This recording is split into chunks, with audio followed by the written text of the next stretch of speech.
lot of people calling lately asking you about grants? You know, we do, and that's something that happens regularly, but really with the economy and the things that are happening, we're finding more so.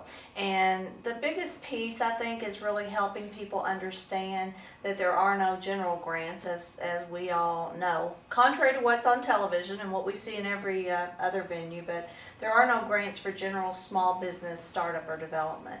One of the other pieces is making sure, though, that we have dialogue or conversation with that person, because there are particular grants for example, perhaps in the agricultural area, or if you're a client of the Department for Vocational Rehab, they do have some dollars that may be available for their clients or for that specific need. So one of the key things with grants is recognizing that there's no general dollars, and particularly through the federal government or SBA, but helping that person understand that there may be something for them in their particular need. But I think a bigger part of that, and what we really hope to accomplish or help that person with, is to understand what their needs are.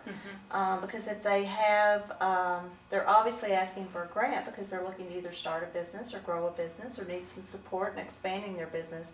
And one of the things that we do very well, I think, in the KSBDC network is we work with individuals to look at their particular situation, to see what their needs are, what their funding needs are, and then to direct them to the program that will help them with that.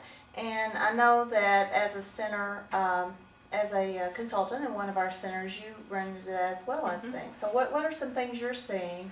We tell them not to give up. You know, even though the grants may not be a legitimate option for them, we tell them to consider traditional funding. Let us look at every option that's available to them, and just let's sit down and talk. That's basically, let's look at every option that we have available and kind of go from there, come up with an action plan.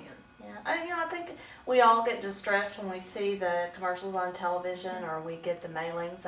My center is near Fort Knox, Kentucky, and one of the things that we find for that market, for the veterans market, they really, for some reason, are really kind of bombarded with those things that are basically scams. They're opportunities, or they perceive to be opportunities to help that person in that area, and they're just not true. I think the biggest one for me over the years has been the one where they charge $49.95, and you get a booklet, and the booklet tells you to go back to our office and we'll help you figure out where the grants are. Right. So that's always an interesting one. But anyway, I do think it's a challenge, and as an SBDC employee, I think we are a great resource and place for people to go with that. So I agree with that.